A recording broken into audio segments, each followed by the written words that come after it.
Bonjour, donc nous allons entamer la leçon sur les périmètres et les aires.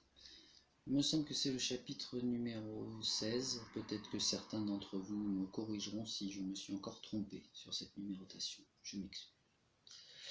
Alors commençons par le grand 1, périmètre d'une figure. Nous rappelons la définition. Le périmètre P d'une figure est la longueur de la ligne qui la délimite dans une unité de longueur donnée. Le périmètre, souvent on va le noter P comme périmètre. Un premier exemple, ici vous avez une figure fermée, l'unité de longueur est notée ici.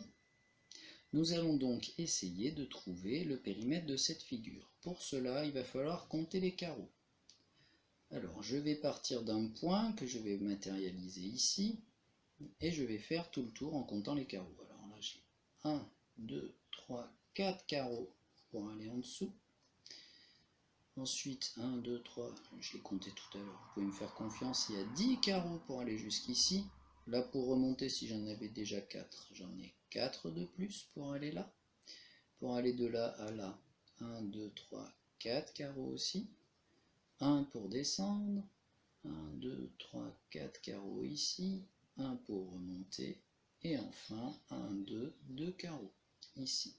Si j'additionne tout ça, 10 et 4, 14 et 4, 18, 4, 22, 22, 23, 23, 4, 27, 28 et 2, 30.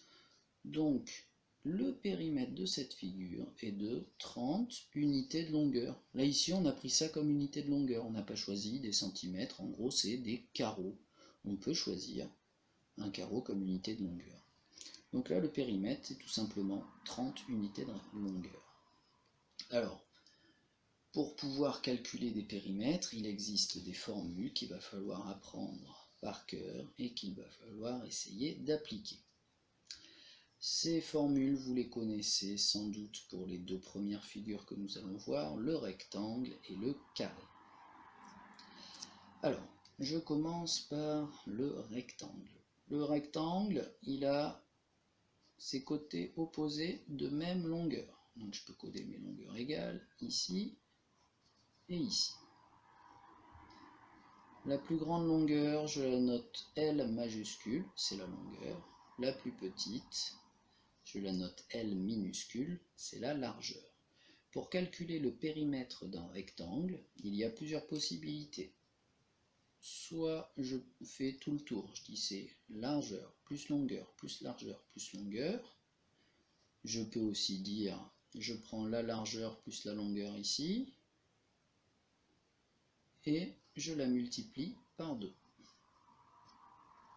Longueur plus largeur multiplié par 2. Première formule que l'on peut utiliser.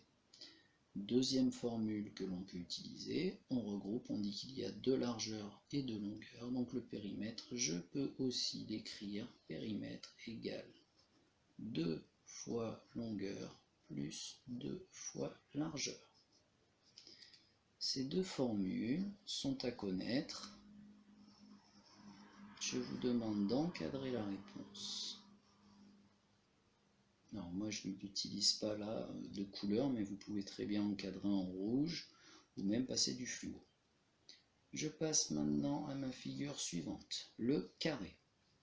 Le carré, ici je rappelle, c'est un quadrilatère qui lui a ses quatre côtés qui font la même longueur. Donc je vais les coder de la même manière. Il a aussi quatre angles droits, hein. On pourrait les coder aussi, tout comme le rectangle, ça c'est pas obligatoire. Alors, du coup, chaque côté, je vais le noter petit c. Pour calculer le périmètre du carré, je pourrais faire côté, plus côté, plus côté, plus côté. Si je fais 4 fois la même addition, je peux dire que c'est tout simplement 4 fois la longueur d'un côté. Pareil, on encadre en rouge ou on passe du fluo. Ça, normalement, c'est les deux formules que vous connaissez déjà.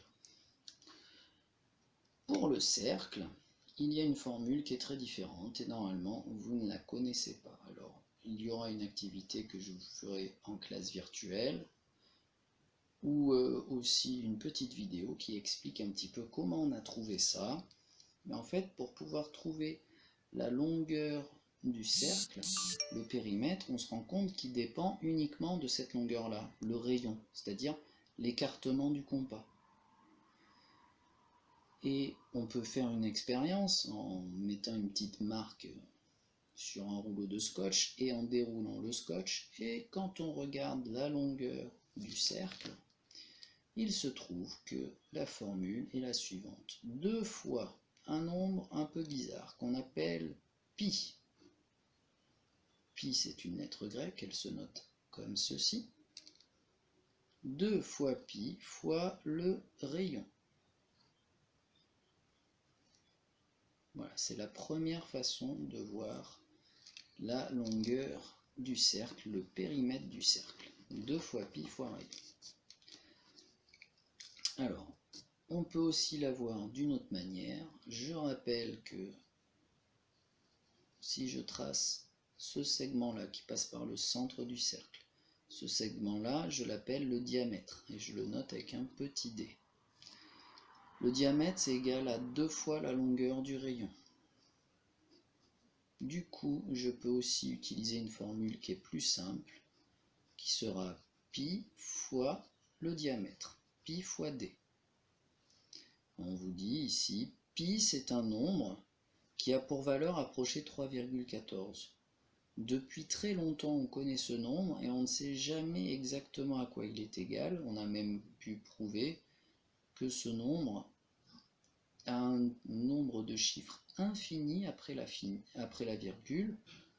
Je vous demande d'apprendre par cœur 3,14, après il y a 159, etc. Il y a plein de décimales possibles. Et quand on utilisera la calculette pour calculer les longueurs, les périmètres du cercle, par contre on utilisera, il y a une touche qui s'appelle pi. Alors ces deux formules-là, vous me les encadrez. Pareil, en couleur, ou on passe du fluo. Celles-là sont vraiment à apprendre par cœur, parce que sinon vous n'arriverez pas à les faire. Autant les deux dernières on les retrouve très facilement, les deux précédentes, autant celle du cercle non. Alors par contre il y a un petit moyen mémotechnique pour apprendre la première. Regardez, si on enlève les multipliés ici et qu'on lit sans le multiplier à chaque fois, eh bien on se rend compte que ça me donne 2 pierres. Voilà, 2 pierres, et donc c'est comme ça qu'on retient la formule. 2 pierres. Périmètre du cercle égale 2 pierres. Allez, j'enchaîne maintenant. On va appliquer tout ça avec les exemples. Bon, je vais m'arrêter, en fait, je vais faire une petite pause et je ferai une dernière vidéo pour les exemples.